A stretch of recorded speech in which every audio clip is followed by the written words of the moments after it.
Hi, this is Greg Standen, and thank you for tuning in to the NDIS Marketing Podcast. Did you know that you are just one of over 4,800 providers in New South Wales and over 18,449 providers Australia-wide, trying to assist 554,917 participants on the NDIS in Australia as of the 11th of January 2023? This podcast aims to uncover some of the obstacles NDIS providers and participants face when looking for carers to provide the care that participants require. We will also look at some of the ways that NDIS service providers can better market themselves to the NDIS community.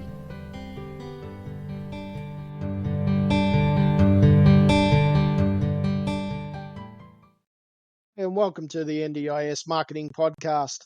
So far in this series on telemarketing, we've covered off scripting, which basically is all about what to say on the phone. We've also covered off the right list. There's no point calling people who are not decision makers, don't have the need for your product or service, or even worse, calling a whole bunch of wrong numbers that are either disconnected or the person that you think is at that number isn't actually at that particular number. Also, we looked at the right person. Telemarketing requires a certain type of talent, and making sure that you speak to the decision maker so that you're not wasting time and money pitching to someone who cannot make a buying decision. There's nothing worse than actually getting through an entire telemarketing script on a call, 5-10 minutes, and then discovering that the person that you're actually speaking to doesn't have the authority to actually go ahead with the sale. Timing. Telemarketing is about getting people at the right moment in time, at the precise time where they actually are able to speak to you, and then at the time where they actually have a need for your product or service. We then looked at budgets.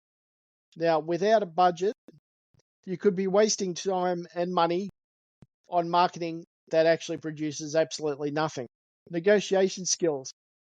In telemarketing, you need to be a good listener. And when you're good at listening with empathy, seeking to understand and not actually be understood, then you'll have the tools and knowledge to be able to negotiate with participants and other providers.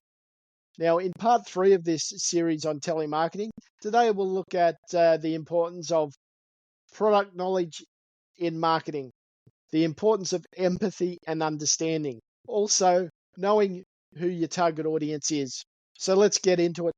Product knowledge. Can you fully and coherently articulate how you solve a participant's pain point or problem?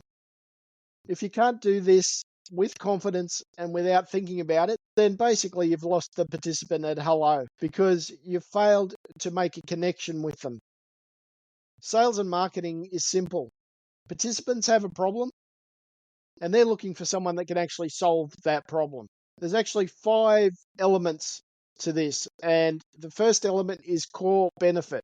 A fundamental need or want is satisfied from engaging a service provider.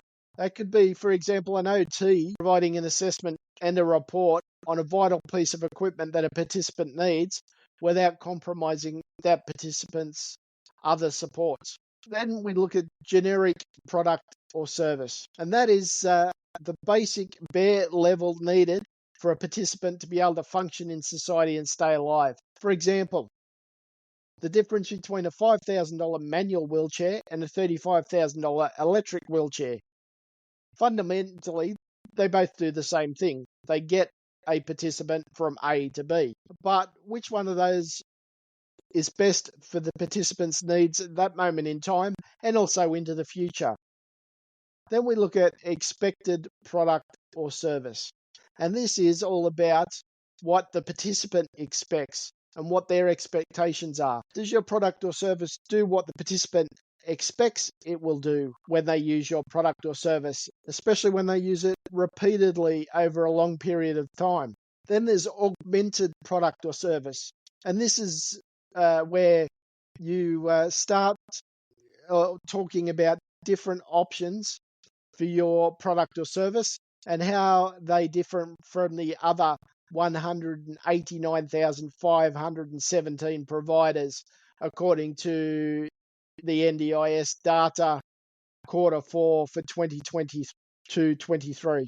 Potential product or service. How will you surprise and delight participants so that they stay with you long term? This is as simple as doing what you'll say you'll do. Provide the service the participant requires. No excuses. Understand your competitors better than they understand themselves, and also understand your participants better than they understand themselves. And that is asking questions such as, what services do they provide? Or what services do they need? How do they provide those services? Or in what capacity do participants actually need a particular service? Who do your competitors provide services to? What is their brand? Who are those participants, as I've mentioned, that your competitors actually provide services for? Where are those participants actually coming from? Where do their participants go when they leave a particular service provider? Where do your participants go when they leave you as a service provider? And more importantly, why is that happening? And when you understand your competitors to that level and your participants to that level, then and only then can you identify your point of difference and how best to take that to market. Empathy and understanding is the next important thing when it comes to a telemarketing campaign. That's all about the way you perceive and understand a participant or another provider and their needs. Fully comprehend and understand with empathy, you need to be a good listener. And I've said it previously in other previous episode when we looked at this listening in depth, that you have two ears and one mouth, so use them in that proportion. Being a good listener means that you're letting the other person speak without interruption and listen to understand, not to be understood. And this is largely communicated through body language. And that even comes across in the phone when you're enthusiastic and actually showing body language, your posture, gestures, hand movements, all of that actually gets communicated across on the phone through tonality. The ability to understand another does not actually translate as agreeing for the sake of agreeing. Understanding is being able to genuinely see another person's point of view, even when you may strongly disagree with that point of view. This is a great opportunity for the other person to open up as they take a genuine as you take a genuine interest in them as a person through asking open-ended questions. Put yourself in the participant or the other provider's shoes. How would you feel? How would you react? Also, keep in mind that your reality is not someone else's reality. Take a sincere, genuine interest in your participants, and they'll stay with you for life. And this ties into the third and final element of a good telemarketing campaign that we'll dive deep into today, and that is know your target audience. Unless you know who your target audience is, then you're setting yourself up for failure before you've even started, because no two people are the same. And if you put out the same old boring generic content to everyone, no one will hear it. So how do you know who your target audience is? This is where you start to get strategic. Think about what services you provide. Who do you provide those services for? What geographical location are those people in, or those participants, or other providers? Where are they located? The more specific you can get on the demographic of your ideal participant, the easier they will be to find, and the easier it is to write copy specifically for them so they get it and understand exactly what it is that you stand for and what it is that you're all about. The participant and provider can then decide if you are able to solve their pain point or problem. When I say know your target audience, I mean know them intimately. Know them better than they know themselves. They have a problem they want solved, and you have the solution that can solve that problem. So you need to be able to communicate that in a way that your participants and other providers relate to. Know where do they live? What is their style of fashion? What hairdresser do they go to? How do they think? what things are important to them. What do they do for work? What do they do when they're not working? When and where do they eat? Do they have family? Do they drive? What type of car do they drive? It is through knowing your participants and other providers that intimately that will allow you to build know, like, and trust.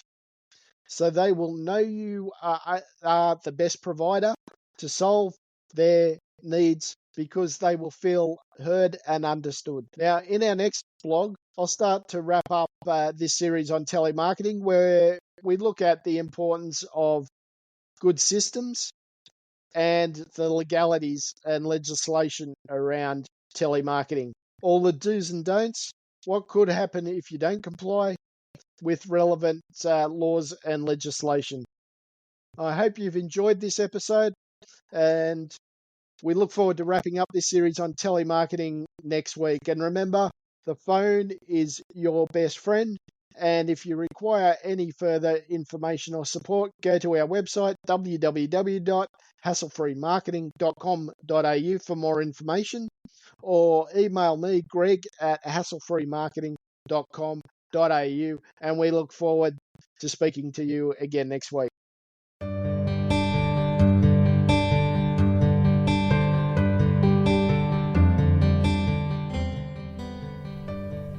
I've thoroughly enjoyed helping NDIS providers identify their target market and help them implement marketing strategies that will grow their business and strengthen the NDIS community as a whole. So if you're struggling with your marketing strategy, reach out to me by email, greg@hasslefreemarketing.com.au, to book a strategy call. You'll also find more about our services, and don't forget to download our 101 Ways to Market Your Business from the bottom of the homepage.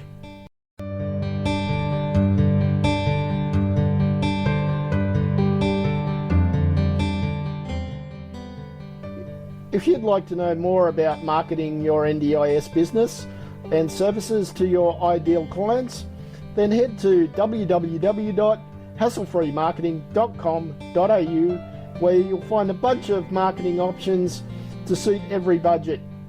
Register your email address at the bottom of the homepage to receive our list of 101 ways to market your NDIS services.